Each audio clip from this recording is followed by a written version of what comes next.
Hello, everyone, and welcome to another episode of East Got Game, where we give you the X's, the O's, and the insights of NBL 1 East. Thanks for joining us tonight live on YouTube. And unfortunately, the Instagram stream isn't working, but thanks for joining us live on Facebook as well. Remember, you can subscribe to our YouTube channel and follow us on Instagram and Facebook at East Got Game. Or you can continue to find our episodes on your preferred streaming platforms. On this week's episode, we will be covering our East Got Game Game of the Week. From the men's competition, it is the Manly Warringah Seagulls versus the Hills Hornets. But before we get to that, let's look at the East Got Game headlines for round 9. Lucky France, it looked like a hell of a round again in the East. Yeah, it was. It was full of some absolutely crazy, well, maybe not crazy, but less than expected results, I think would be the best way to put it. But after everything that happened, we've now got Sydney Comets riding a 6-game winning streak, adding Bawali Bales and Davo Hickey in recent weeks and taking full advantage, and actually on Saturday night getting it done without Bawali against Bankstown. Davo started off, I think he was 6 of 20 going into the fourth quarter, and then hit 5 of his next 7 and kept going and finished with 32 points. So absolutely mammoth effort. But that combined with Sutherland and Maitland both going 0-2 on the weekend has sort of flipped things all the way around. We're so used to things being tight, and now the top 4 have a break on the rest of the pack. So tell us, where was Bawali on the weekend? I don't know. He was there. He just wasn't playing. Oh, sure. I see. And was there any reports from the coaching staff or alike about injury status or anything like that? No, not sure what happened. Just, that night. Don't know. All right. Well, they got a win nonetheless, which is more important. And what about Sutherland and Maitland? What's going on for them in the men's competition? Two very different things. I mean, Sutherland went down to Canberra and lost in overtime to the Gunners after firstly being down by 12 in the first quarter, and then probably had the lead, had a 5-point lead with less than 2 minutes to play, but lost it in overtime, and then had to back up against COE the next day. So, lots of good teams go to Canberra and come away with 2 losses from that Canberra COE weekend. But it's a bit different for Maitland because they lost to Hornsby 104-103, a much improved Hornsby team, it has to be said. But they went down to Hornsby and then fell to Norths at home on the Sunday. So definitely not teams as high on the table as what Sutherland faced. And Maitland have been dragged right back into it because they're 6-6 now, which is right. There's equal with Newcastle, and pretty much tied for the edge of the 8 now. Yeah, taking a look at the men's ladder, COE is still on top with a win-loss record of 11-2. And then Sydney Comets now find themselves in second spot, knocking off the Canberra Gunners, who are now in third position. But having said that, Centre of Excellence have played 13 games, Comets have played 12, and the Gunners have played only 11. But the Gunners and the Illawarra Hawks are tied in third and fourth. Well, I should say the Gunners are third with 8-3, but the Hawks also have the win-loss record of 8-3, just ahead of the Hawks based on points percentage. Then you've got your Sharkies at fifth with 7-5. Then we've got a 3-way tie between, it goes Maitland, Newcastle, and Manly, all on 6-6, as you said, to round out the 8. And just in 9th and 10th position are the Bruins and the Crusaders with 6-7 and 5-7 respectively. And there's still plenty more of the season to play, Lockie. I think it's safe to say that we're going to expect some changes in this top 8. What do you think? In the top 8, yes, fully expect changes, but I'm not so sure about changes in the top 4. I mean, it's going to be hard for any team to bring back a 2-game gap on that top 4. I mean, we've seen. I mean, the Gunners went on a 3-game losing streak. All 3 of their losses this season came in the space of 3 games. So there's still room for teams to drop. But yeah, that top 4 sitting pretty. And I mean, if this is the final, if these 8 teams are the final top 8, I mean, it could just as easily happen as not. That Bankstown team is stacked, and time's running out for them to fully put it together. But if they can manage to do so, they can certainly put together some wins. And I mean, Norths, and they just beat Maitland. So, I'm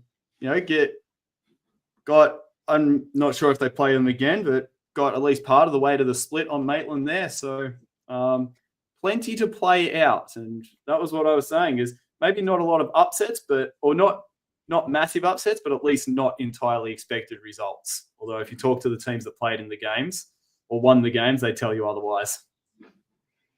Yeah, that's right. That is right. And as we know, Bankstown made a sprint to the top 8 in the last couple of seasons, so we certainly can't count them out just yet.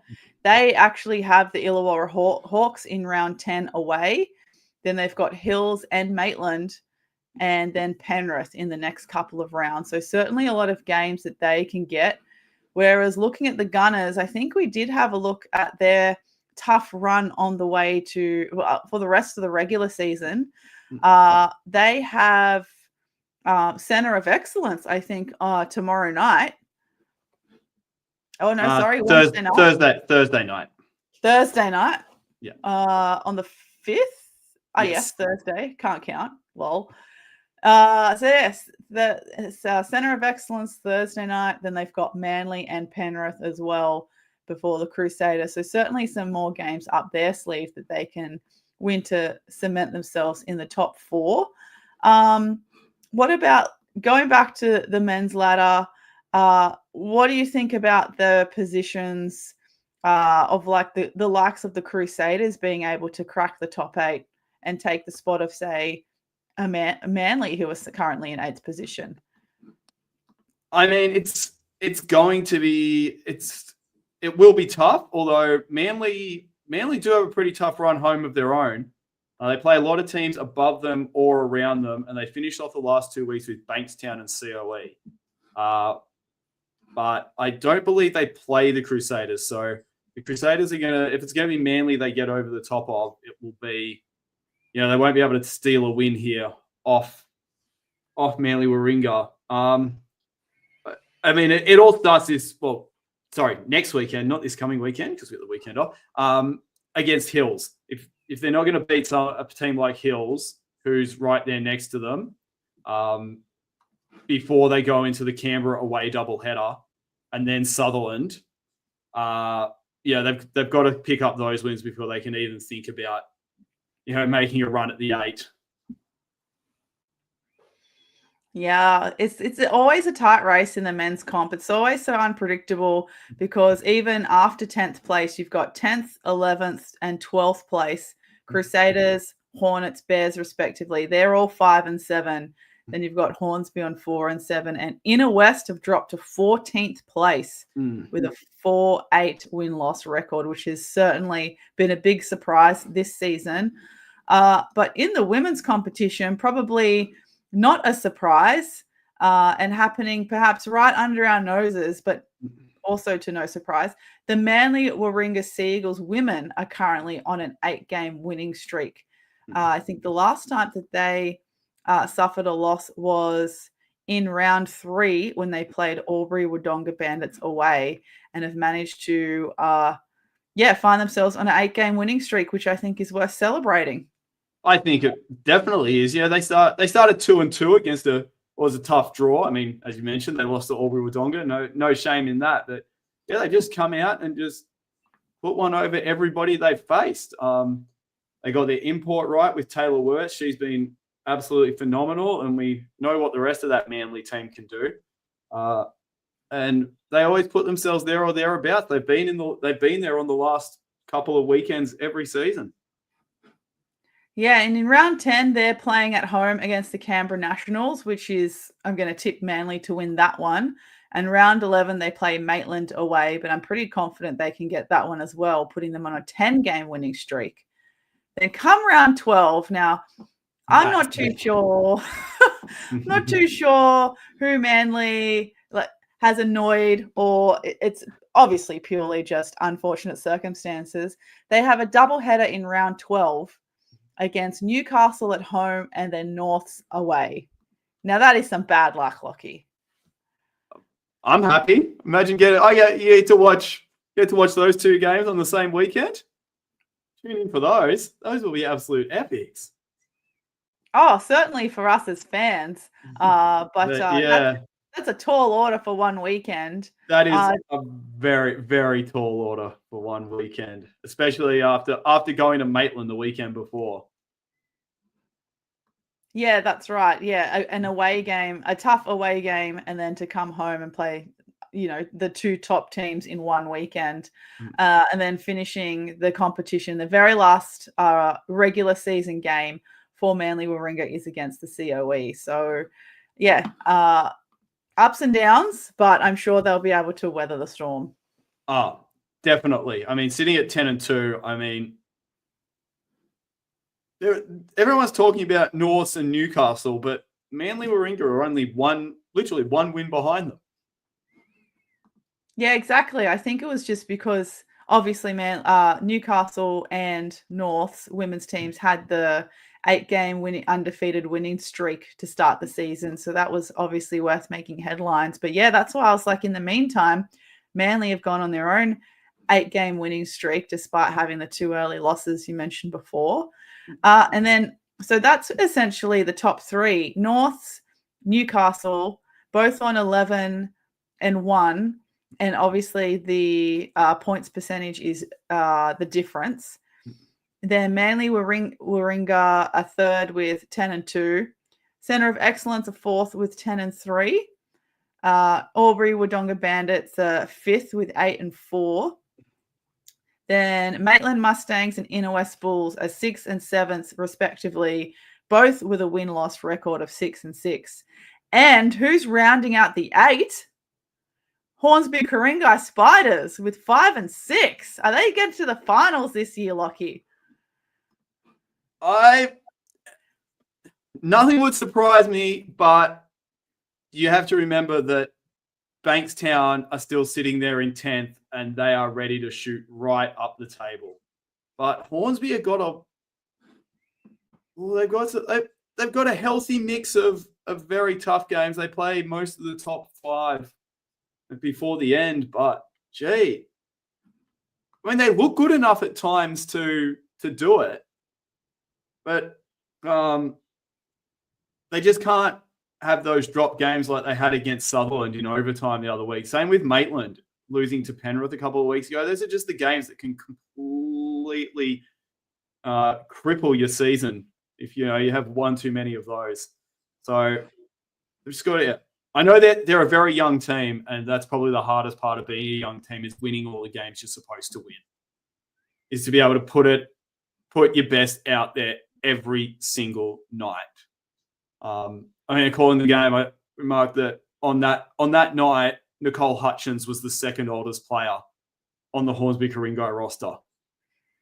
And Hutch is only, 26? So that's a young team. And yeah, that's what they're going to do is be able to put it together every single week, bring their best and win the games they have to win if they want to get any shot. Yeah, we did speak about the Bruins women's team a couple of weeks ago about how, we reviewed their win against the Newcastle Falcons away, the perfect timing and addition of Shyla Hill and the draw that they have. They are certainly peaking at the right time despite being in 10th position and are in a very good guest position and spot to keep winning games and crack that top 8. They've certainly got the draw, the talent, and now enough time to do so. But looking at Hornsby's future draw, in the same way that the Manly Warringah Seagulls have Newcastle and North on the same weekend in round 12, round 13, it will be Hornsby's turn where they have North away on the Saturday, and then they have Manly at home on the Sunday. So, yeah, they've also got a really tough doubleheader towards the end of the season, and their last game is against Albury at home. So, yeah, a bit of a mixed bag as well for Hornsby. It's going to be quite a tough draw. They've got Penrith next.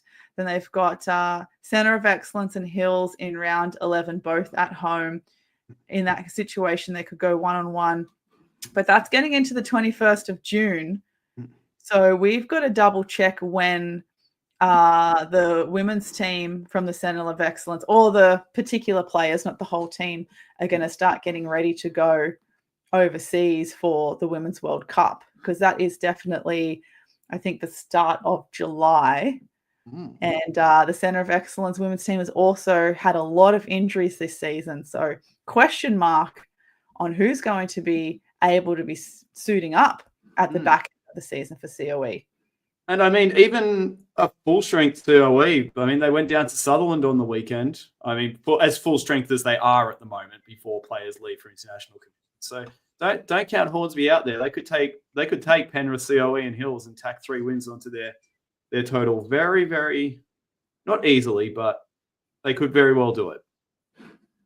That's right. I'm just double checking the dates for the FIBA Under-19s Women's World Cup. It's the 12th to the 20th of July. So, and that we still got lots of June to play. So I think the last round of NBL 1 East is the 19th of July. So I'm guessing that COE would have played all their games before they go. So maybe in the clear. Yeah, so they play after round 11. They don't play again until the 19th, so the final round of the season. So they've got 3 rounds off for all their World Cup commitments. Yeah, but love to see Hornsby in that 8th spot. But yeah, getting very tight at the 6th to 7th spot, especially in the women's competition. And again, that 6 to, I'm going to stretch it and say 9th spot in the men's competition, which you'd always anticipate in the East. There's always something a little bit muddy in the waters when it comes to those positions on the ladders. But yep, plenty of time to play. So hopefully the odds are in their favor. Very much so. We love a Hunger Games reference. Yeah. And then the only other news that I could think of from the NBL 1 East was that the COE has actually graduated quite a few of their players from the men's and women's program, including Amelia Daykic and Jade Crook. They are both off to college to Florida and Colorado, respectively. And in the men's program, Luke Fennell, Raw Akor, Jacob Furphy, and Emmett Adair also graduating off to start their college careers as well. Some interesting picks with the from the men's side with their college for their college choices. Emmett Adair going to Yoloya Marymount, where Kelly Lepepe spent his time. Got Luke Fennell going to Syracuse, Raw Akor going to Fordham, and Jacob Furphy off the back of his debut in the Boomer squad at the Trans-Tasman Throwdown is going to UConn. I can't recall a male athlete ever going. Well, any Australia? Oh no, we definitely had. Have we had an Australian go to UConn? I can't recall. A men's player going to UConn. I don't remember one. There might have been.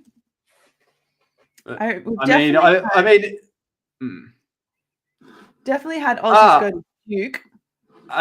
Atema Jock went to UConn. How long ago was that? 2000 and a long time ago. Yeah. He when was it UConn? 2009, 2010, and then he was drafted 58th overall by the Lakers in 2011. I knew he was drafted by the Lakers. But yes. That's a deep cut. There's probably someone really obvious that I'm just not thinking of, but that's just how my brain works.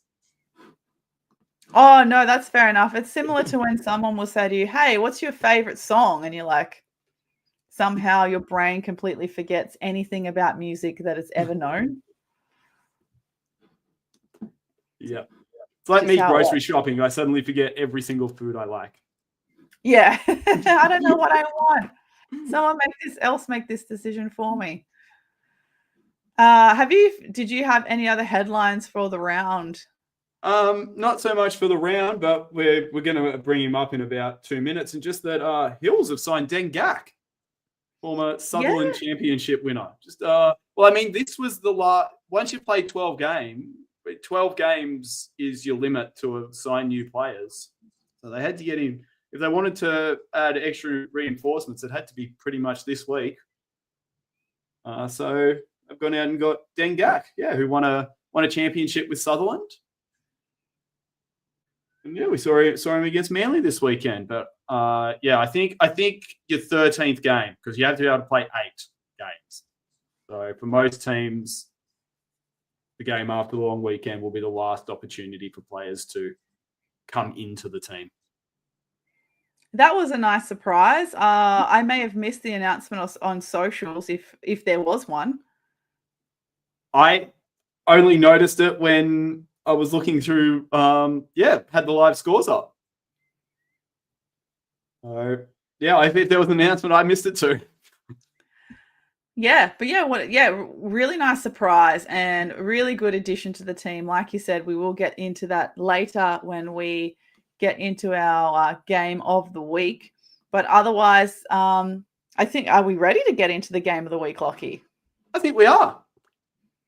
Excellente. So, yes, this week, our Escott game of the week was the Manly Warringah Sea Eagles versus the Hills Hornets at Manly in the men's competition.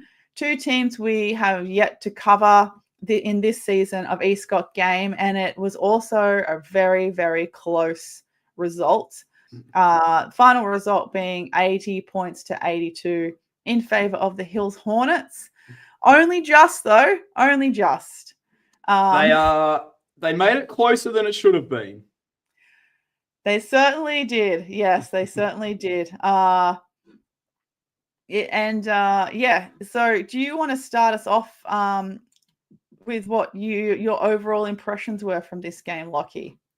My overall impressions of this game were as the game progressed, the teams looked almost so desperate to stop the other in transition that they became fixated on getting a really good look, and it started being to the detriment of themselves at times. Because obviously, get a mate stops the other team in transition. I think both teams can be really good in transition, and they almost wanted to stop each other from doing the same. But when they got back to playing their style of basketball and got a little bit more of flow to their offense and stopped trying to make sure they got the 100% look every time, both teams looked a whole lot better. Hill shot nearly 50% field goals for the entire game in the end. But there were fluctuate, and Manly reasonably solid 41%, we'll call it, rounded up. I think their three-point shooting really was not great at certain times as well. I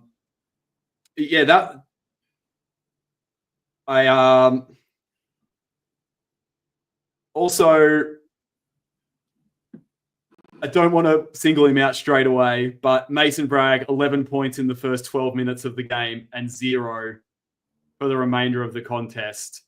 Yes, he had 10 assists, but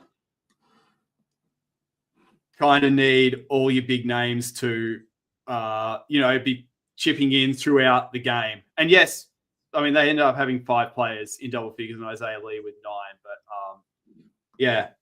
I thought Hills, as the game progressed, forced him into a lot harder shots. And for Hills, it's pretty much as Zach Hudson goes, they go. If he's looking good, if he's feeling good, if he's playing good, it always looks better. And at certain points, it felt like if the ball didn't touch his hands in a possession, it didn't feel like the possession was going going places, especially early on. As it got later in the game, Liam Moss, I thought, was really good at times, especially against Bragg. I thought he was probably one of the best at defending Mason Bragg. Just two relatively well-matched teams who do some things similarly. Obviously, throwing Dengak into the mix at the last minute. I'm not sure how much preparation Manly had for suddenly having someone who towers over Matt Eldridge on the court, because that completely changes the dynamic of the front court. Because I don't think Hills, without Gak, really had someone that could truly match Eldridge for height. So I'm not sure how much preparation they had, but and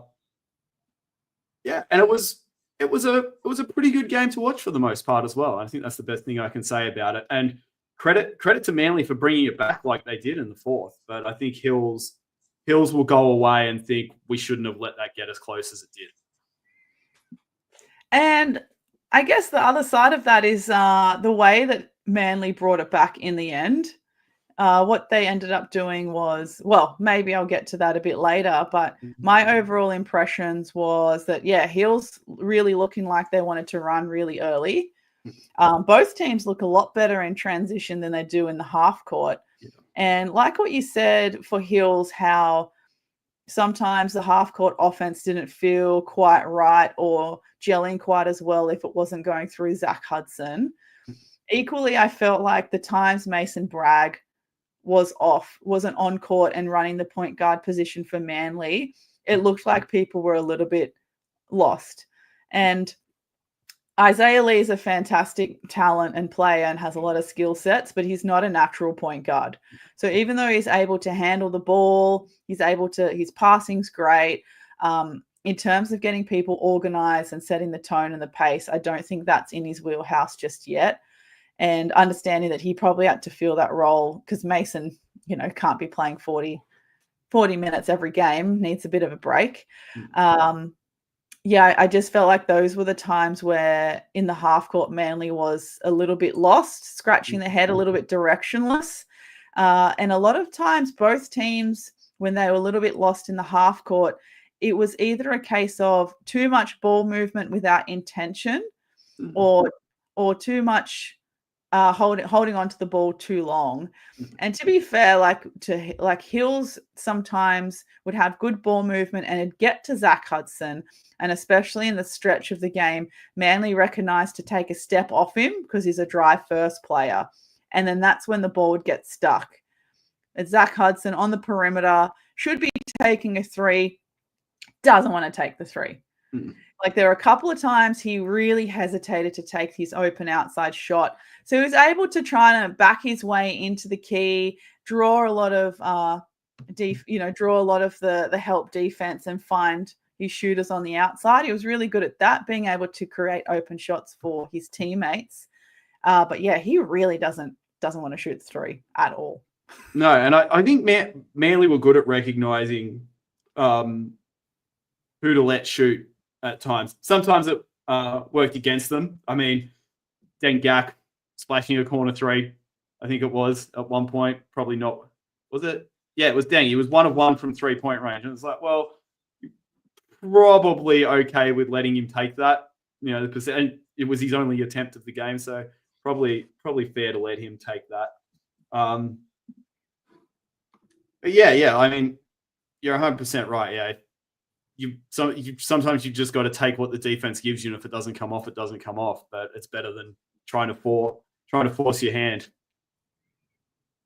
Yeah, no, I totally agree, and I think it wasn't Preston Purifoy's best game either. He certainly looked like he wanted to get a little bit more involved and contribute on the offensive end, but I felt like, off the back of your comment about just letting the game come to you, I think he was forcing a lot of shots just to try and get himself going.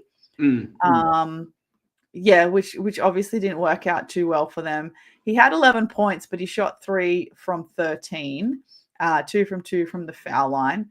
And I think I'm not too sure. Like, you made a good point about how Mason Bragg had the 10 points in, the first quarter. And from memory, I can't remember if he just perhaps stopped for some reason or if he wanted to focus on being more a facilitator. But yeah, he's every time he kind of put the ball on the floor, he was either scoring, getting fouled, or throwing an assist. Because he ended up with 11 points, as you mentioned, and the 10 assists and the 4 steals. But he didn't have his best shooting day either, just 4 from 11. So I'm not too sure I can't quite remember, to be fair, if that was a case of the offense just not doing what it was supposed to do, or if Hills really started to up the defensive intensity and shut him down a little bit. There were a few times where Mason did go to the basket and Hills were really emphasizing getting someone across to make his shot a lot harder than it had previously been. And they did a really good job not fouling him on a number of occasions as the game progressed. Just, making it as hard as possible. And, if it goes in, it goes in. But yeah, no, and I think that's where the higher assist numbers come from, is that if they're suddenly taking away your scoring to that degree, a player of Mason Bragg's quality is going to be able to switch it up, facilitate a bit more, find open teammates. And just watching another game of Mason Bragg's, I haven't watched him play for a while, but it's straight out of the gate. He just reminded me of the MCU character Quicksilver, because he's super quick and he's able to get into spaces that other people sometimes can't access. But on top of that, he's moving at such pace, but he's still able to anticipate the next play, the next open player, and his court vision is just outstanding to be able to throw some of those assists. So, based on the abilities that Quicksilver has, superhuman speed, agility, super reaction and reflexes. I mean, that's Mason Bragg. He's Quicksilver from the MCU. There we go. And all those attributes are why I much preferred it when Liam Moss was guarding Bragg to anyone in the starting lineup, because Liam's no slouch himself. He's pretty quick. He's got good foot speed. He can defend pretty well, and that's I think compared to just about anyone on the starting lineup, I think he very much did the best job on Mason of anyone just staying in front. Yeah, that's all you really need to do. You don't need to make life too difficult for a player like Bragg, because that's going to be a really, really hard task. It's just staying in front. It's just kind of making life difficult in a way where he's going to have to take some extra dribbles. He's going to have to use a little bit more explosive steps and just wear him down in that sense. No one's asking you to take charges and get deflections and take steals and flat out face guard. It's just that the long game of making it a little bit harder for him in that sense. But Moss also hit some really big threes at important times as well in this game, especially in the back end of the court. So he was really handy for Hills Hornets. He had 7 points, 3 rebounds, 3 assists, and a steal. Like you said, the defensive task of guarding Bragg or limiting Bragg's kind of shot selection, especially in the back end of the game. But who I really liked for Hills was Saxon Orsini. Yes. Big energy player. Love that from a youngster and a developing player in NBL1. He comes in short bursts, has a lot of great energy, a lot of great hustle, kind of injects what was needed at the right time of the game. And I really liked that he was able to play for a little bit longer in this game. He was obviously doing the right things. So Coach Potter just let him play for that little bit longer. And I think there was a drive in the second quarter at about the 7-minute mark, which gives him a 3-point play. He essentially went coast to coast. And then I think that kind of energy started to give Hills a little bit more momentum in that second quarter, because they ended up winning the second quarter 26-17. But yeah, big ticks for Saxon Orsini. Yeah, I mean, I remember we had when we had CB on last year, he was saying that Saxon was like, yeah, CB was getting in the gym, and Saxon every time was like, when are we getting in the gym? Saxon wanted to be there more often than even CB was. We know how much our boy CB Chris Bryant loves to get in the gym. So, and you like Saxon, he had an ACL injury, so he's probably trying to make up for that year or so that he lost, and he's taking full advantage. I mean, I remember I commentated his debut. His debut was down at Sutherland, his NBL 1 debut. And even then, he's always been just, pretty much, what can I do to help the team? How can I bring energy? And it's one of those things where it's like, I know if I bring energy and do what I can to help the team, I'm going to get more minutes. Yeah, that's it. That's it. That's a great attitude to have as well for a developing player, especially. And he's grown up, played his whole career at Hill since he was a junior. He's the kind of local players that you really want to keep around, and is going to be a good representation for the other junior Hills players to be able to see him and think, oh, he was a junior like us. He's followed the pathway, and now he's an important part in the NBL 1 team. And he only clocked 9 minutes and 45 seconds of playing time, but it seriously felt like longer.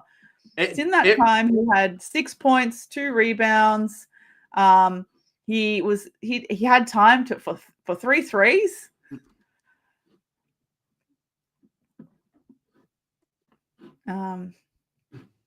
But yeah, and okay, so and also with Hills, I really liked their ball movement a lot of the time, especially in the third quarter. But like I mentioned earlier, a little bit forgetting that you need to score out of this as well. Yeah. It felt a little bit like shell drill at sometimes, just throwing it around the perimeter, and not really making that first move to at least try and get a defender to bite on something, or just flinging it around the perimeter. Yeah, ball movement, but like you said, not you said earlier, not a lot of intention about it. It kind of looks good until you get down to 21 seconds taken off the shot clock and you haven't done anything. And you mentioned Dengak, the surprise recruit for Hills this season. He is much needed in this team because Hills have so many great pieces, but they really needed a true center. So perfectly, Dengak joins this very good roster. He ended up with 13 points, 4 rebounds, 1 assist, shooting 75% overall. My question to you, though, is, Lockie, where was he in the third? He just went quiet. Yeah, that was what I there was times where I was like, what's going on? He really did. I mean, because for so many other times in the game, he was such if he wasn't getting the ball, he was out, setting screens or doing things or just attracting defenders just from his mere presence. But kind of went missing a little bit. Yeah, a little bit. I'm just going to check he was in foul trouble, because I think one of my other notes for he only had 2 fouls. For this Hills performance, I thought some of the combinations and the subbing was a bit odd. Like, there was a time where I think there was only 1 or 2 of the starters on at one time, which I thought was a bit odd. Like, he just had a really odd combination at the same time. I'm not sure if it was just purely at tail ends of, a quarter or something where they had a relatively safe lead and he just wanted to get some fresh legs on. But yeah, there was some odd combos. There are, but I mean, going to come back to Moss is good enough to start. So I guess there's a lot of trust you can place in Liam, who kind of, almost treat him like an extra starter. And I mean, there were times where Hills had built out that lead pretty, they'd extended it out pretty decently, try to, steal a minute's rest here or there from a couple of players. And if it all falls apart, kind of get them back in quickly. And I didn't have too many more notes for Manly. Most of my notes for Manly came in the fourth quarter. Did you have any more notes on Manly for the second or third quarter? No, I did. Well, I didn't really have a lot more apart from what I said at the outset. Apart from I think the third quarter was when Manly got really fixated on, getting a make to prevent Hills from getting out and running, which I think really slowed up their defense. But it was also, fortunately for Manly Warringah, it was when they actually started to hit threes was late in the third, and that, as we go into the fourth, we'll realize why that mattered so much, because that was 3 of 20 from 3-point range at one stage before Purifoy hit a 3. That was some real good ball move. That was one time where Isaiah Lee really orchestrated something. He drove to the basket, found Ollie Hammond in the corner, who recognized Purifoy was wide open for that 3. And I think that was probably the moment that it didn't immediately set them, sky high, but it kind of, probably made them feel a lot better about their offensive potential going into the fourth. And I think it was very timely, to say the least. Oh, yeah. It was almost like breaking a bit of a scoring drought, because Manly only scored 12 points in that third quarter, and they scored 22 in the first to win the first quarter, 22-15. If you have a look at their shot chart quarter by quarter, all of their points in the first quarter come from inside the paint. All of them but one come from inside the charge circle. Second quarter, they start to move out a little bit and hit a couple of threes. Third quarter, they move out even further. So third quarter, they hit a couple of threes and then some just like mid-range in the key. And then fourth quarter is they're just going on a blitz. So third quarter, nothing in the charge circle.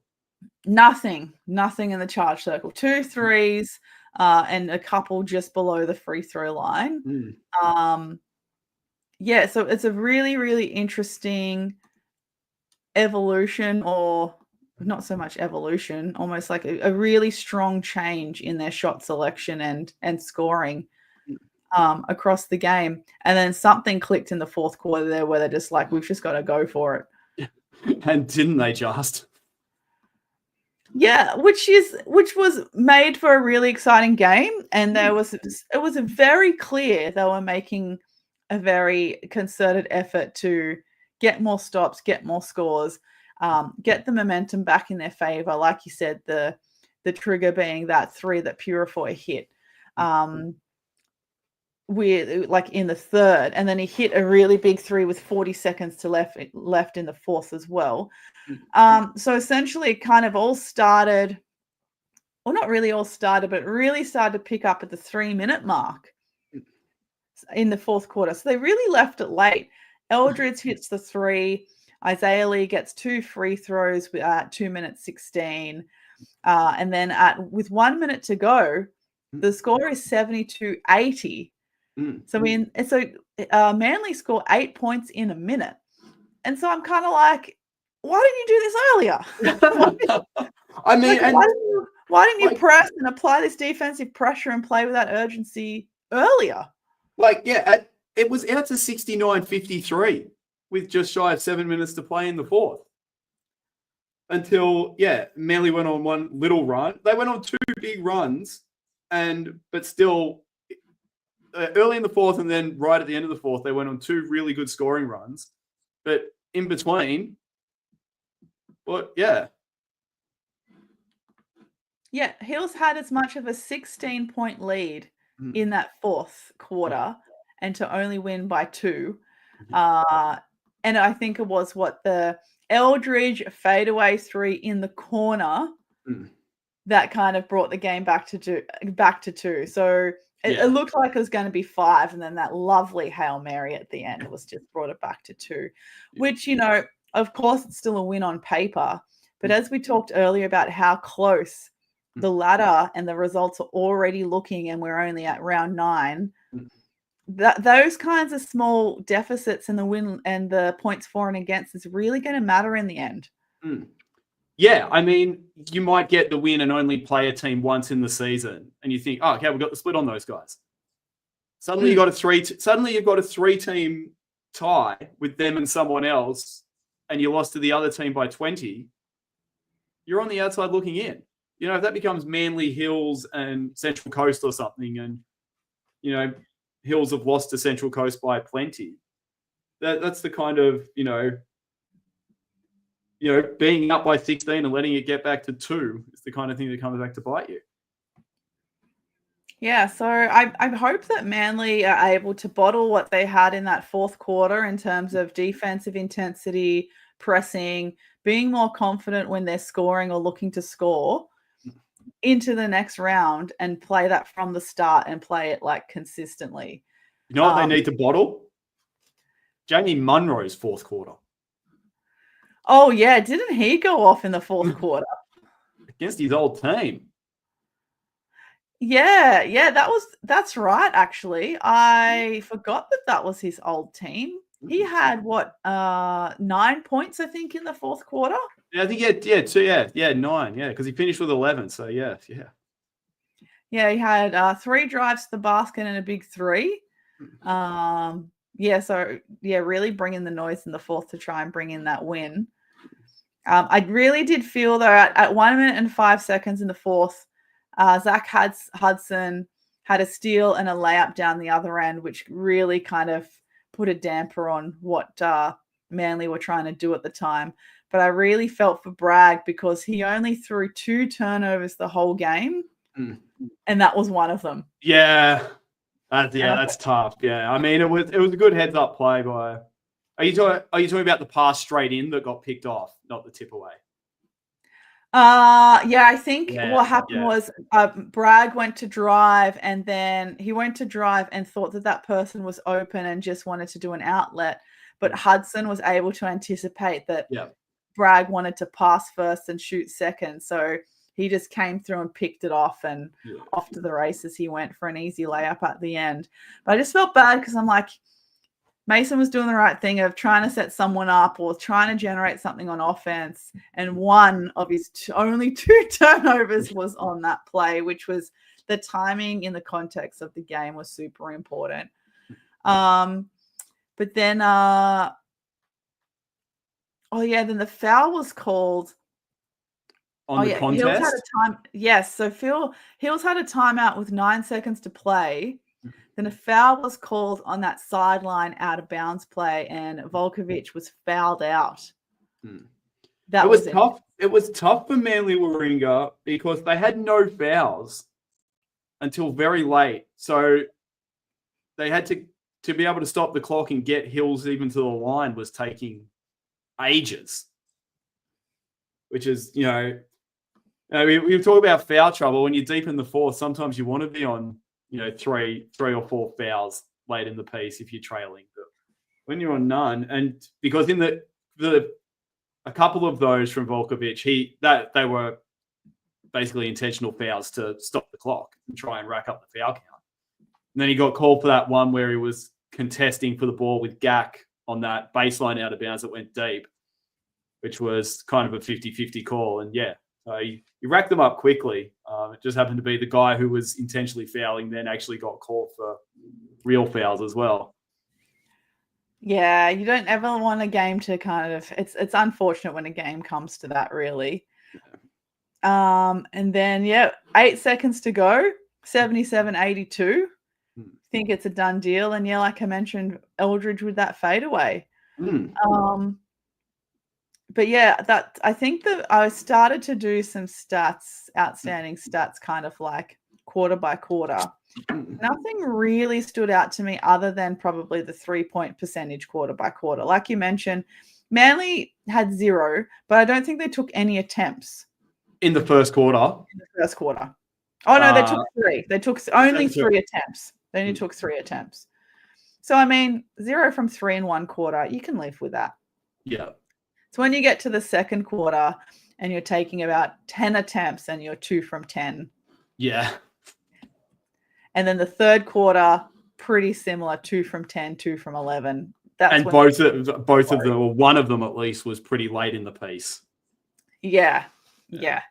That's when you can kind of get a bit worried. So I think statistically nothing really stood out other than perhaps the 3-point percentage from each team. Manly ended up with 10 from 32, which was 31.25% overall. And Hills were 9 from 23, which is 39.13% overall. So not the best day at the office for either team in that sense. No, I think the main stat that stood out for me was the O boards that went 17-8 Manly's way and converted to 22-13 in second chance points, which meant that Hills really needed to put the ball in the basket at the rate they did because they had 7 fewer field goal attempts than Manly did. Yeah, that's a really good pickup, actually. I didn't realize that Manly had 22 second chance points. That is huge. And also points in the paint. Manly 36 had 18 of their 36 points in the paint in the first quarter. So half of their points in the paint were in one quarter. And then as we talked about in the shot chart, you just see them go further and further away from the basket. Points from bench, 22 from Hills. That's pretty good. But yeah, was there anything else that really stood out to you statistically that I have probably missed? No, not really. I mean, the turnovers were completely even. Nothing else really stood out. Only other thing that I think is probably worth mentioning is that I don't think we've talked enough or really at all about Meek Payne. Oh yeah. Talk to me about him. Well, I mean, he led the scoring for Hills, and he was 6 of 11 from the field, 4 of 5 from 2-point range. It took him a little bit to come into his own, but it's just he's not really a player I've seen a lot of. Haven't got to watch a lot of Hills this year, but I thought he was I know I said when the ball didn't go through Hudson, the offense didn't look so great, but there were times when Meek was aggressive, and he's got a fair bit of height and length for someone who now can even play a position smaller with Gak in the lineup. And I think he might be one that can really benefit from having someone as tall as Dan Gak in the lineup, in that he can play a little bit further out, drive a bit more, and probably have more of a size advantage against his matchups going forward if Gak's in there patrolling the paint. Yeah, I can't remember if it was Payne that we talked about in our season preview episodes, in that sense where it looks like he had really great guard skills, but the height and the length of someone that could play a 4 spot. But yeah, that's a really good point. Now that Gak's there and he can move outside, he can definitely take advantage of more of those mismatches. And even in the same way that Hudson does, just being able to back someone into the key from a high post or even from a wing spot, I think Meekness Payne will be pretty hard to guard. Yeah, definitely. Well, speaking of post-up, I did like both teams' post-up defense for the most part, one-on-one. Just something that came to mind when you mentioned posting up. I think both teams did it pretty well. Obviously, against someone like Gak, he's usually just going straight over you. But most times they made it pretty difficult for the opposition. There are a lot of good guys there with good post-up offense out on that court, though, as evidenced by Manly's 18 points in the paint in the first quarter. Yeah, but I think a lot of those 18 points as well was just. So some of it was Bragg getting in, but I think, Eldridge, we know Eldridge has got, he's got such height advantage over most people. Eldridge has so many assets for an athlete of any sport. I bet he would be really good at so many sports, Like I can see him being a Aussie rules footballer. I can see him being a great volleyballer, maybe even a tennis player. Maybe we should like get him on the show one day and just be like, I'm sure you were good at all the sports. Why basketball? But thank you for choosing basketball. Yes, thank you very much for choosing basketball. He just has everything. He's got hops. He's got length. He's got like mobility, agility, height. He's got everything to make such a great athlete in so many sports. Legit. And apparently he majored in phys ed in college. So that would imagine having him as your PE teacher. Yeah. Yeah, you wouldn't want to be challenging him on any kind of prac day where you're playing a sport, and he would just dominate. As someone who once almost had their nose broken in a teachers versus students touch footy game, don't take on your PE teacher. No, do not. But he was a real shining light for Manly in this game. He had 19 and 12. He shot 80% overall, perfect 100% from the 2-point range, 3 from 5 from the 3-point range, like on fire. So good to have him in the league. Just anytime an import comes back, I love it. It just speaks to the league, or at least the team they're in. Especially given his first season with Manly was when Manly were still rebuilding that men's program and they were towards the bottom of the ladder.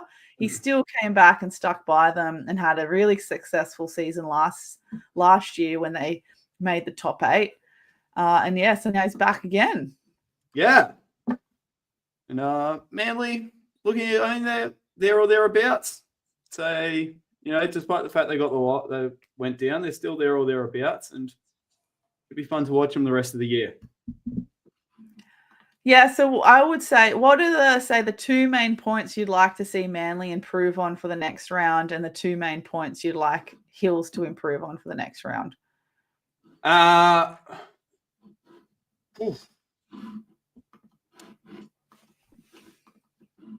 Hills, and this will probably, for Hills, I feel like those offensive rebounds that they gave up, some of them look like it just wasn't great starting position on the rebound, especially on some of those long threes. Not recognizing the potential of a really long rebound kind of thing. So definitely that is something I want Hills to work on, and just getting Gak the ball closer to the basket where possible. There are a couple of times where he put it on the floor from about 15 feet out, and you don't want your 7-footer putting the ball on the floor from 15 feet out when you got guys in there that can just, swipe the ball away at will. Manly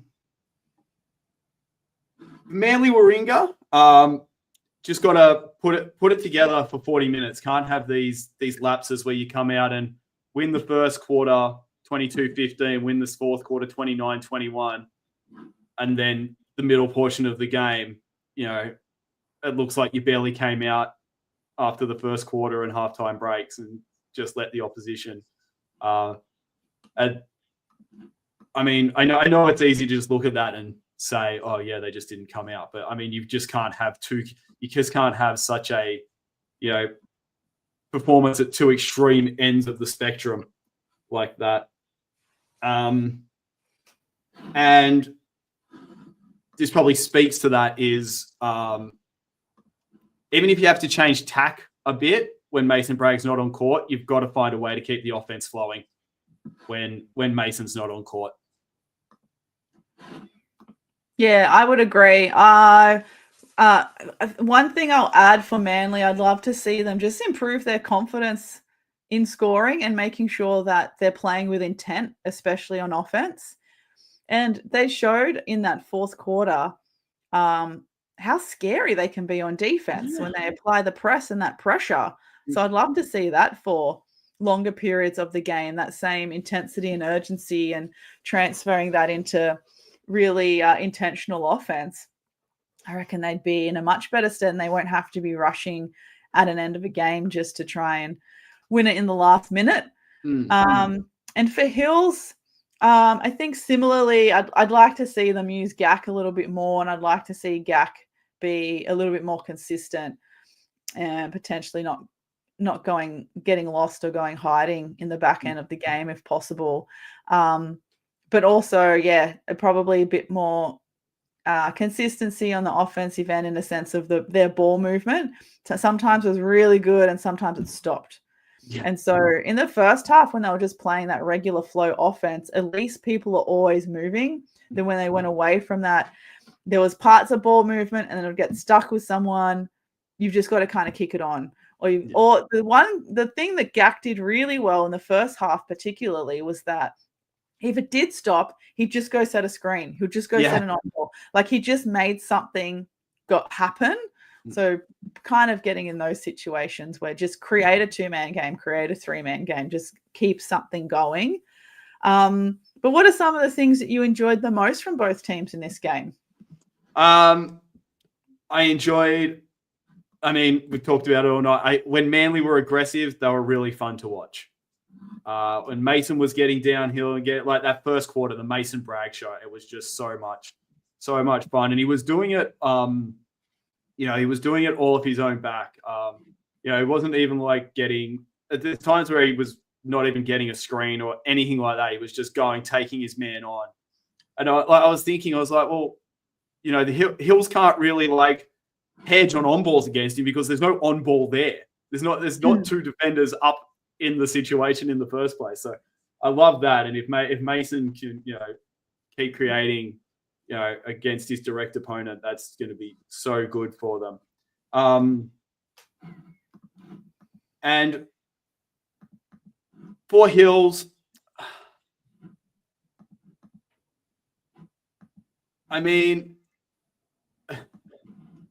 they're probably the inverse of Manly in that they started and finished kind of slowly. But I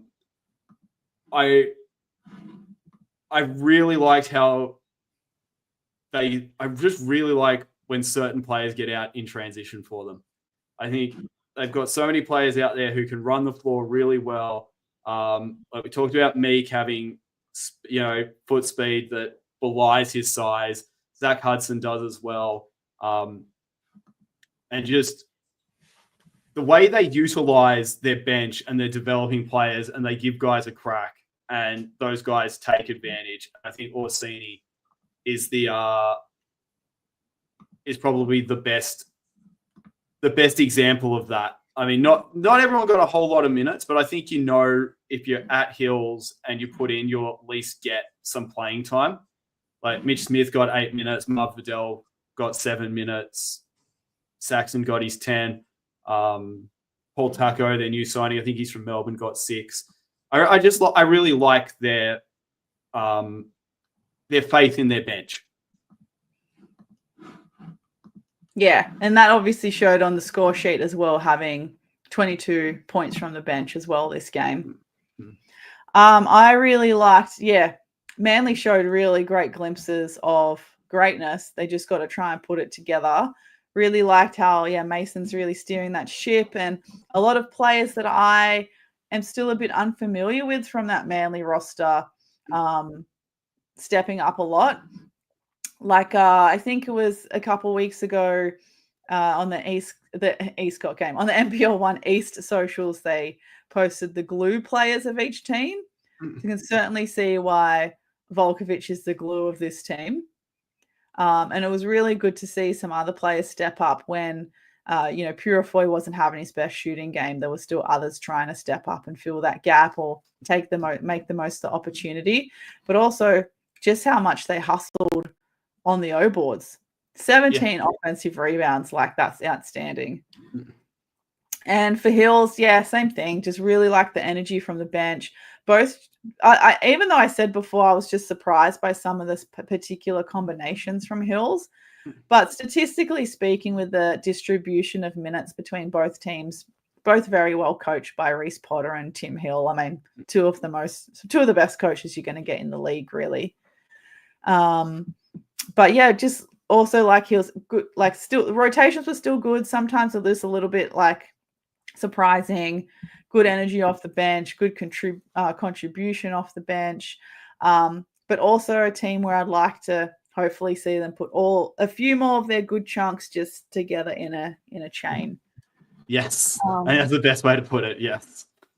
Yeah, it's like if you've got all the really great bits to make a necklace, it's just you've got to put the right order together or something. It's putting the parts together. But yeah, otherwise a very entertaining game, especially in the last couple of minutes. So I'm glad that we reviewed that one. Yes. Yeah. I mean, yeah, obviously we knew it was going to be close just looking at the scoreboard, but the way it finished, yes, very exciting. Yes. Did you have any final thoughts or on this note before we get into our athlete interview? No, I think we've covered just about everything except what are we doing with the live stream clock? It's sat on 42 seconds for like most of the final minute. I was like, how long's left in the game? Yeah, the live stream clock is an issue, and I really felt for their commentator because he was there by himself, which is calling a game by yourself is tough. And then you could tell that he was having trouble separating the commentator from the fan at the end. Hard to maintain some neutrality, which is understandable when you're commentating your home team. But yeah, the on-game clock was really, really hard to determine. So sometimes when I clocked something at a particular time, I had to just basically go off what was on screen. I couldn't tell if it was accurate. But yeah, that's more or less it. So I think we're ready to show our athlete interview. So this week, our athlete interview was again pre-recorded because, as many people would know and gather by now, lots of teams would train on a Tuesday night. So yeah, this athlete was very kindly jumped on last night for a quick chat about their very colourful career in their short period of time. Yeah, Lockie, any other final words before we play our interview? I think it's interview time. Interview time. Here we go. Who laid their foundations as a player in New South Wales before showcasing their talents interstate and internationally.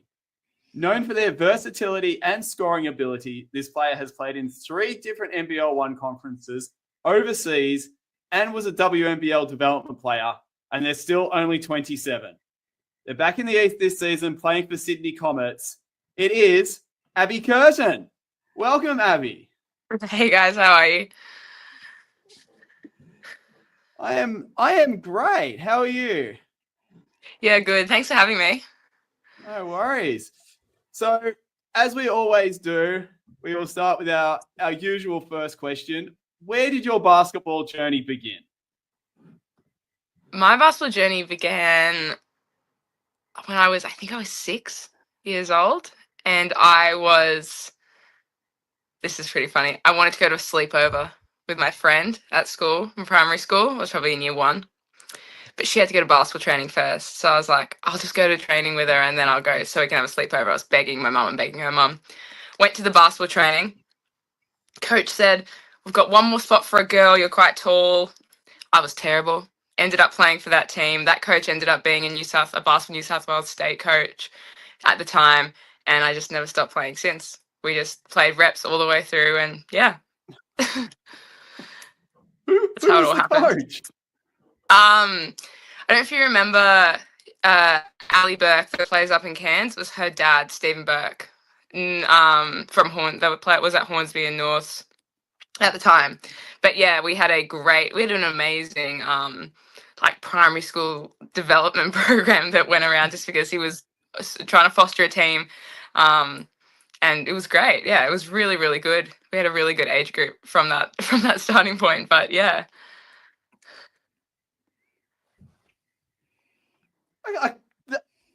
That is almost speechless. That is so cool. Yeah, super. Nothing to do with my parents. Nothing to do with anything. Just came about. And did you genuinely? Oh, go Lock. Go, Screen. I was just going to ask if you genuinely liked playing when you first started, even though you said that you felt like you weren't very good. But did you just like it as soon as you started, or was it the social aspect that kind of kept you involved at the start? No, I think I loved it. I went home to my mum and I said, I'm quitting jazz. I'm not doing dancing anymore. I want to play basketball. And that was the funny thing, because I couldn't get the ball to the hoop. Like, I was genuinely not strong enough. I was a little chubby kid, couldn't really run, but I loved it. And I think that's been, and also like a good part of my basketball journey, that I love it. Otherwise I wouldn't continue playing. It doesn't really matter where you start or where you come from. And so did you play reps from under 12 bottom age? Mm-hmm. Yeah. So yeah, I started at Hornsby. When I got to high school, I moved to Hills, because that's where my high school was. And then from there, just kind of ended up jumping around a little bit because I had an injury and different coaches, and yeah. Maybe a good segue to get into question 2. Actually, you said that you had an injury, and so this is a question that's from a very deep cut Instagram post from an AUSA posted a really long time ago. So long ago, it said something like some extraordinary number of weeks it was posted. But with the picture, it has the quote saying, at 17 years old, Abby Curtin had to learn how to play the game of basketball again. Are you able to share the story behind this quote? Yeah, so when I was 15, just about to turn, I was just about to turn 15, I had, similar to a stress fracture in the bottom of my femur, which we had just thought was knee pain, as basketball players growing up, getting taller. And then one day that stress fracture became a break, and so I broke my femur. So I ended up needing to get surgery on that, and it meant a bunch of, I think I had 7 nails into my femur and a bone graft, and I had to wait almost 2 years, up to 2 years, before the whole bone density had essentially, I was allowed to run on it, because the bone density had to be consistent all the way through the bone. So I didn't play under 16s. I didn't play under 18s reps. And to be honest, probably wasn't going to play again, because that's a lot of your development, a lot of your skill development, a lot of your basketball IQ, and it had been so long. So I got really lucky in that someone kind of grabbed me and said, come down to training. And I ended up in a really good team and found that I loved it again. And then even luckier, I guess, that I got to go to college and I got people looking at me and in my corner. But yeah, definitely a big part of my life and my basketball career that I didn't know if that was, I didn't really know what I was going to do. And I was that little period of time during the middle of high school, because basketball is a lot of your identity, and you'd know that when you play such like reps and competitive sports. So yeah, that was that. How 16s and 18s is the prime age to start making state teams and being seen at nationals, to potentially put you on a pathway to be making Australian teams and the center of excellence and things like that. Yeah. It was like very lucky that I got to college, I think, because I hadn't been seen. But then again, in ways, I came back at a time where I had almost finished growing, was more athletic, was longer, and found my feet quite quickly, whereas I hadn't been as strong earlier on. So who knows what happened in that middle period of time, but I think it was you never tell if it's not your journey, but I think it was still like a good development, a good segue for me to continue my basketball career, even though it's not the best thing that could possibly happen. And I mean, you mentioned college where you spent 3 years at the University of Denver. Yeah. What drove your decision to go to college, and what was your experience like over there? I think I saw a couple of my teammates going to college, and that was what they were taking me, and I taking them, and I really wanted to continue playing basketball. I didn't know what I did know I wanted to go to uni, but I didn't know what else I really wanted to do, what I was passionate about. But I knew I loved basketball. I knew I wanted to continue playing as long as I can. And I'm saying that that's the same now, I guess. But when I realized that was an opportunity, I started reaching out to people and got lucky with my nationals highlights. Got me some offers from different colleges, and I picked the University of Denver just because it was a great school, but those are the people that were on the team and the coaching staff that was on the team there. Made me feel super welcome and looked after, and just a really good environment where I'd be happy and ready to grow and get better as a player. Yeah. You did leave a year early, but I mean, what factors into your decision to come home early? Had you graduated when you finished? Did you graduate early? No, so I got halfway through my junior year, and I actually was I had a really serious concussion that happened on the way to a shoot around morning, like super early in the morning. I actually don't remember what happened, but to our belief, I was knocked over by a car off my skateboard just in the middle of the morning. So I lost a lot of memory, like almost half a year of memory, and I just didn't really feel as comfortable. We had a new coaching staff. I didn't really feel as comfortable being there, knowing I was walking into rooms and not remembering where I was, or like I was in bed for extended periods of time. So I just wasn't I just needed to come home to and be supported while I got that back together. I was doing a lot of additional rehab with my eyes, because running around and changing direction would make me dizzy and fuzzy and all those things. So so I came home, and I think that was hard because I really loved the college lifestyle.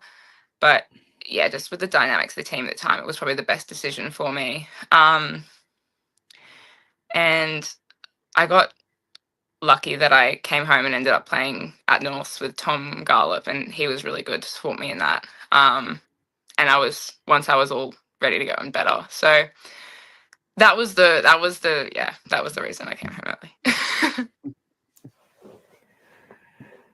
Yeah, fair enough as well. That sounds like a really serious injury and incident. And so how long, and it also sounds like quite an unusual injury. Like we hear about people having concussions during play, like during a game, and having the concussion protocols and things like that. But your situation sounded really serious. So how long was your rehab process after that? Yeah, to be honest, at the time I was a bit, I think my parents were like, what are you doing? Stuff like that. That's a silly thing to be doing outside by yourself. And so I kind of talked it down a little bit. And I didn't really talk about it much, but it was actually, it was pretty scary. It happened on, I want to say around Thanksgiving. And then I continued doing rehab for the whole rest of the season until the end of basketball season, and started working out for the summer. And in that summer, I just realized, well, we had a lot of staff changing as well, and player changings, but I was still having issues. The rehab was pretty intense, and so I was pretty exhausted, and because we had a lot of player changing and a new coaching staff, I wasn't as happy either. And I think it was a combination of all those things. So while I was starting to feel pretty on the road to recovery, I wasn't as happy as I had been previously. So I thought it was time to just move on to a different part of the journey. So, but yeah, no, it was probably over 6 months, maybe 9 months. Yeah, wow. Yeah, that's a long time. So we're really glad you're able to find your way back to court. And yeah, I imagine that coming back to North and having someone as accommodating and understanding as Coach Garlop would have been a nice place to land after such a traumatic experience. I think I think coming home has always been, or coming back to Sydney, I have underestimated it in that there's always someone here, or there always has been someone that is in your corner here that knows you as a kid and wants like you to get better and wants yeah. So every time I've come home, I've found more opportunity. I've found people that are here to support me. Yeah, so I think it's been one of the better decisions. Yeah. Yeah, because you're one of the very few players. I would be interested actually one day if I ever have time to try and figure out if you're perhaps the only player to have played in 3 different NBL1 conferences. So you've played in South, North, and East. So tell us from your perspective about how the conferences kind of compare to each other. I think South is definitely a strong conference, and it's full of a lot of veterans, a lot of people who have done exceptional things with their basketball career, but as well as a lot of veterans who are still amazing players that work full time and have developed their lives down there. And I would say East is got a great collection of really young players, as well as a few veterans sprinkled in, or I'm saying veterans, but older players, more like people who have other life experience outside of the NBL1, or playing experience outside of the NBL1, but has some great young talent. And then the North is another really strong one, but I'd say it's somewhere in between. They've got a lot of young talent, but each team has a good handful of like smart older players. I think the South take it and the North take it quite seriously as they have a lot of travel. We have 1 game to Canberra, 1 game to Albury. So sometimes we get that. Some teams, it is very team dependent. Some teams get that professional feel, and some teams are like that local club vibe. I think you have to find your own. But so Darwin, for example, was one where we had a very professional feeling team. A lot of us were there as imports. A lot of us were there training all round. And then, yeah, I think the traveling teams, especially in the North and South, are a bit more on the professional side because they have to invest more. They have to take time off work.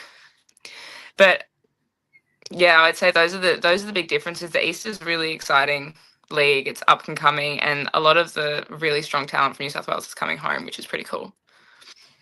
Yeah, I think that was probably the thing that Squin and I have always talked about, and it's finally come to fruition, is the players coming home more than anything. Because that's one thing I don't think we were ever able to do in Waratah League was keep our best and brightest at home in the first place.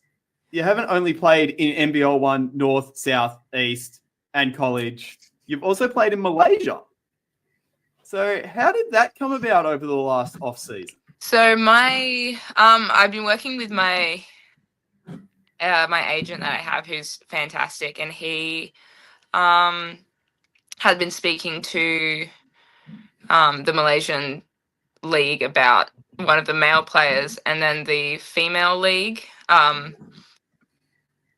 had just started. It's really just quite a fresh new league, and introduced 4 major teams, and they were looking for. They were like the WNBL had already pretty much signed all their major players and a lot of New Zealand, so they were kind of looking for a little bit of height and over in Malaysia, but they were really struggling to get people through.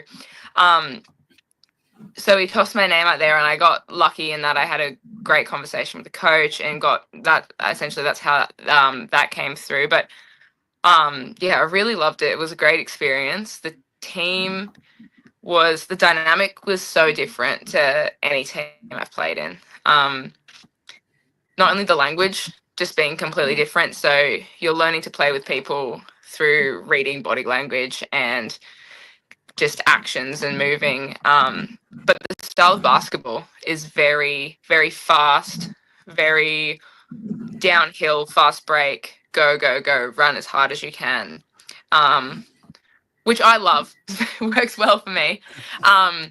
But is completely different. There's no, like, we're very slow down, poised, let's set up. No, we go, go, go, go, go. We're running them out. So, and it was great to like be part of, go in instead of being, we work around you. It was like me and my teammate who went in with me, Nishaya, we went in as people that were making the team better rather than the team was shaped around us, which I think is a different experience as an import player, but a really cool one in that. And I think once we had earned the respect of the coach and she understood where we stood, and how we functioned, it was a really, really valuable season. Yeah. Was it Tracy York was your coach? Yes. Tracy was. So we had Tracy as our coach, and then we had a Malaysian coach who was it was a two-coach situation. So having Tracy there was phenomenal because we could understand what was going on. Well, our coach did speak English, but just being able to, so Tracy could explain to us, and then she could explain to the Malaysian girls back and forth, so we could just get the message across quickly. And we had Tracy, and Isha was our Malaysian coach. Yeah.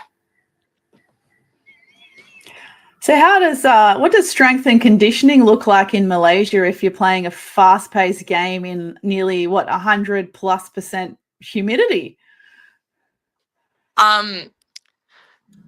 Yeah, so honestly, there wasn't that much additional gym work going on because we were training and then playing 3 days on the weekend. So we'd play Friday, Saturday, Sunday. It was almost tournament style. So we'd play every team every weekend, one game Friday, one game Saturday, one game Sunday.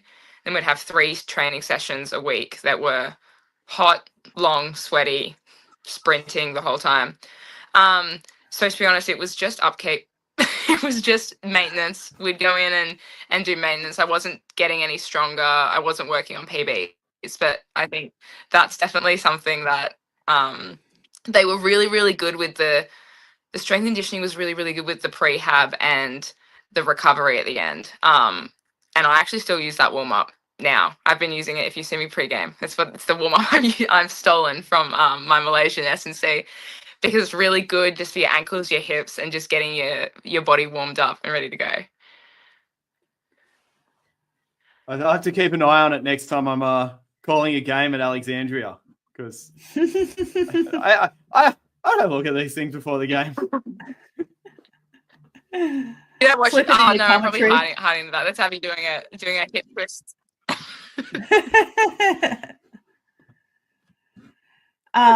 That's super interesting, because especially before we came on air, you were drinking like a magnesium supplement too, and all I could thinking about your training schedule, your playing schedule, the humidity, so the load versus the environment, cramping. Personally, I would just be cramping by the Saturday morning, let alone having to play a Sunday. Are there any different types of recovery or supplementation to use over there when you're in that environment? Which is a very nerdy question, I know, but I've got to know. Well, no, they have I was actually feeling a little bit sick today, so I was like, I should get some of these. But I was thinking they use they have this drink called 100 Plus. You've probably seen it. They have them in some calls and Woolworths here, but it's pretty uncommon. Everywhere on the bench, have one before, have one after. 100 Plus breakfast, lunch, and dinner. Anytime you're outside, a bottle of water and 100 Plus. Did you do much other travel or any touristy kind of things while you were in Malaysia? Yes, our final tournament weekend, we were in KL, Kuala Lumpur. So we just stayed in a hotel. So we started off in a the team was based in a town called Gendron, which is outside of Kuala Lumpur, and really cool to like experience I guess what Malaysia is like to a lay person. You're not going to the touristy parts and just seeing the the lights and the towers and all the cool stuff. But like experience what it's like being in a bit more, I won't say rural, but a bit more just like outside of the city. And then so for our final week and a half, we stayed in Kuala Lumpur and we just did tourist stuff. We just saw the towers, we saw the whole city, and the team and the girls were fantastic in taking us places, showing us different things, taking us to eat in just like street food, and you'd know it's safe because they'd be eating it and they'd suggest and they'd order for you, and it was pretty cool to get like a true I guess vibe of how it is to grow up there. Yeah, Malaysian food is so good. Underrated. I remember going there and also trying to go to the places where it just looks like they've opened up someone's courtyard and made a restaurant out of it, and there's all the plastic tables and chairs and all the locals are eating it. That's the spots that you know are going to be good, right?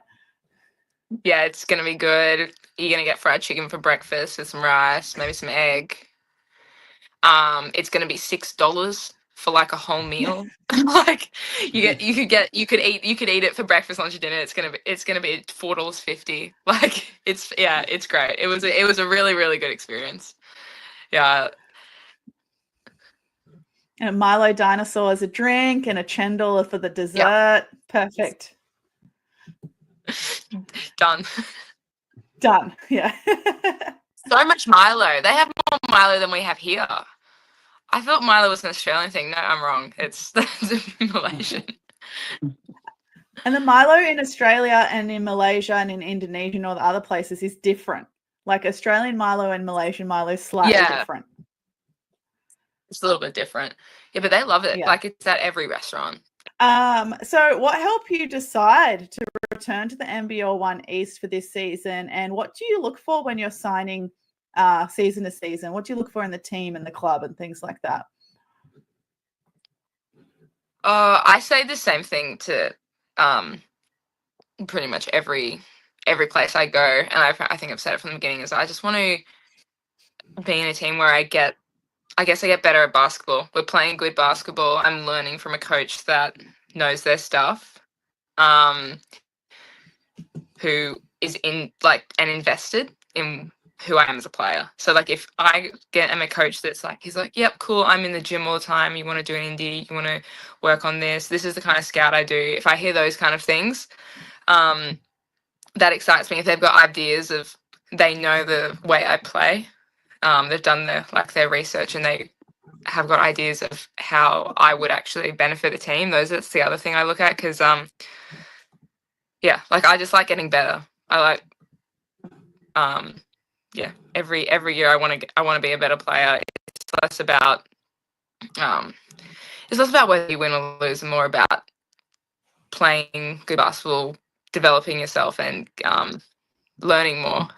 So that's my first thing, and I think I was really excited to work with Miles this year. Like I knew him as a person first, and I knew how much he's probably learned in his Townsville career since then. And so that was a big thing that drew me to Comets.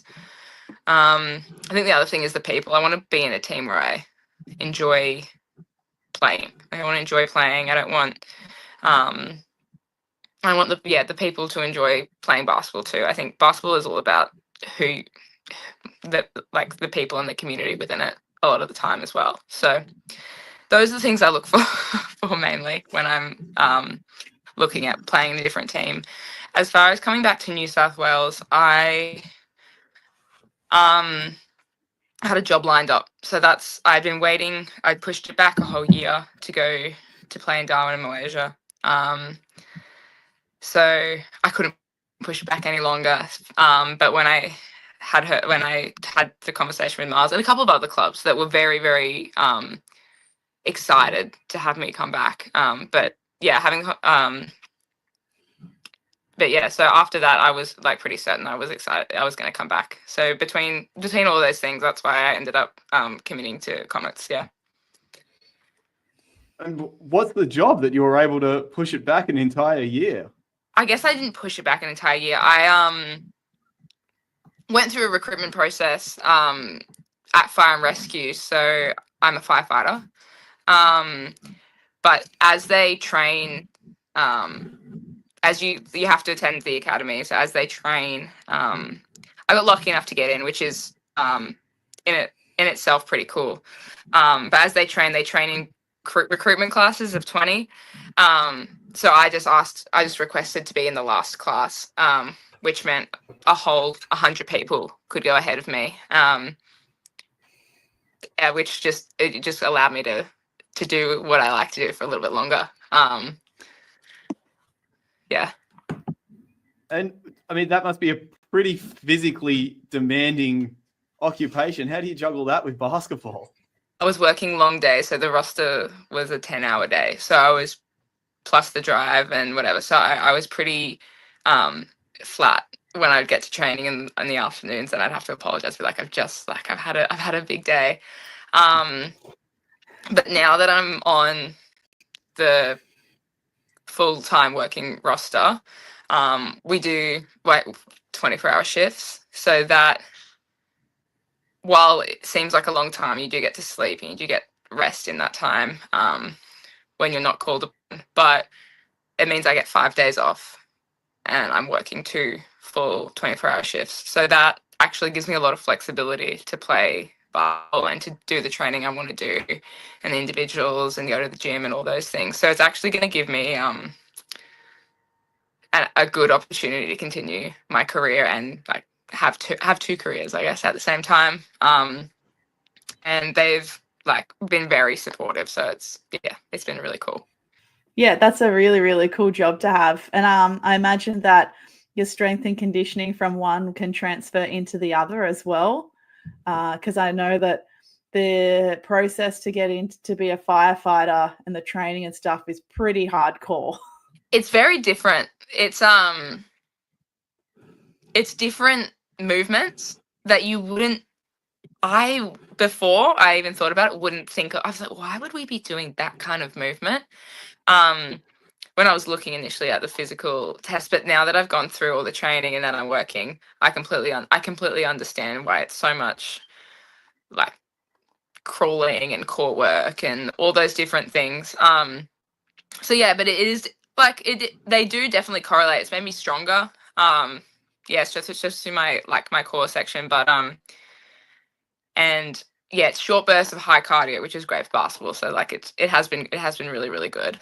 You are on the court and one of the undoubted leaders of this Comets team. Even though you don't have the C next to your name, you are one of the leaders of this team.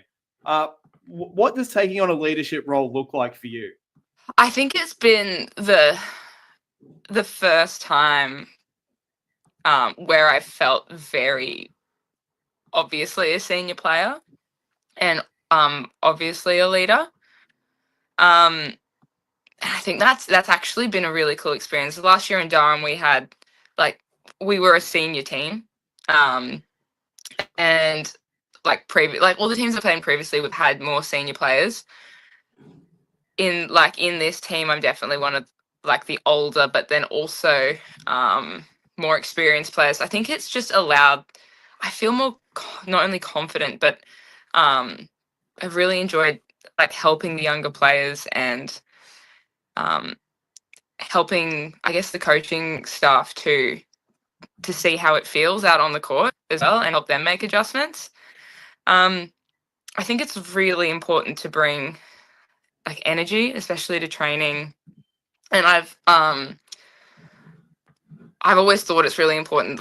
It's how you show up. And even though I've had a lot going on recently with all these different things in my life, I found that my best thing with my leadership is the way I show up and the positive attitude that I bring. I think that it's what I've done most to contribute to the team. So yeah.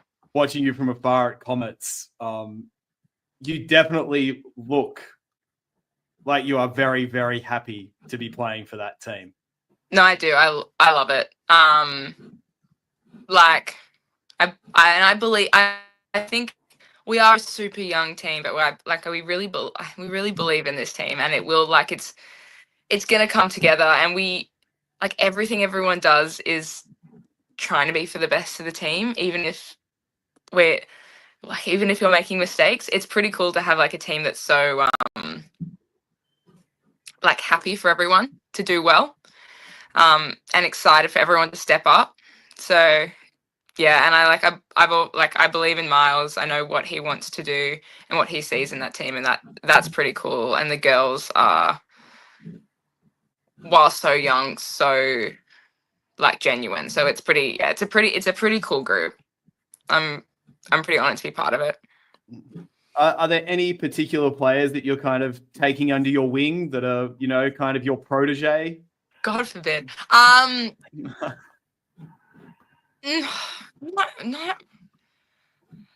think that would give me too much credit.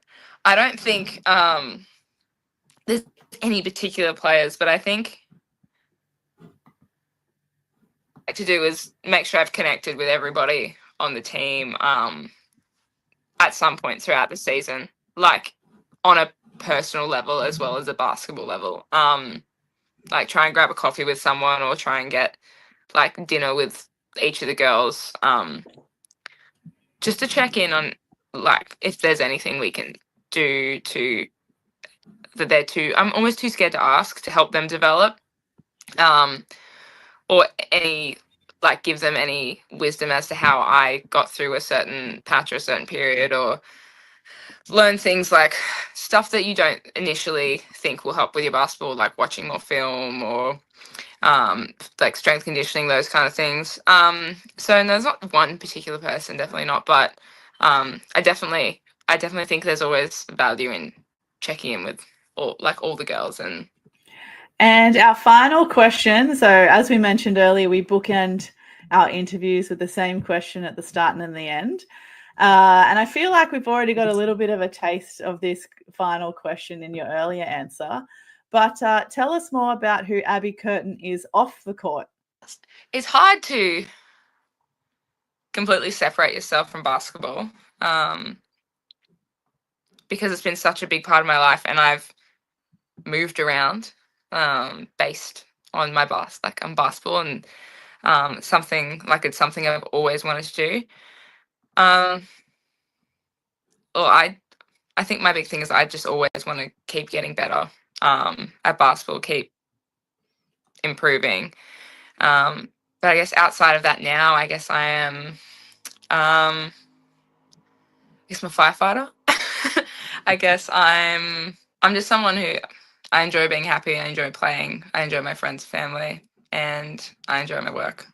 Well, Abby, thank you so much for taking time out of your very busy, hectic schedule to be our guest this week on Escott Game. We really appreciate it, and we're really, really happy to see you playing back in NBL 1 East. No, thank you guys. Thank you for having me. Sorry, it's been a little bit laggy. It's probably my internet, but no, I appreciate it. You guys are awesome, and yeah, I am happy to be back. It's been nice being home. Lockie, would you do the honors?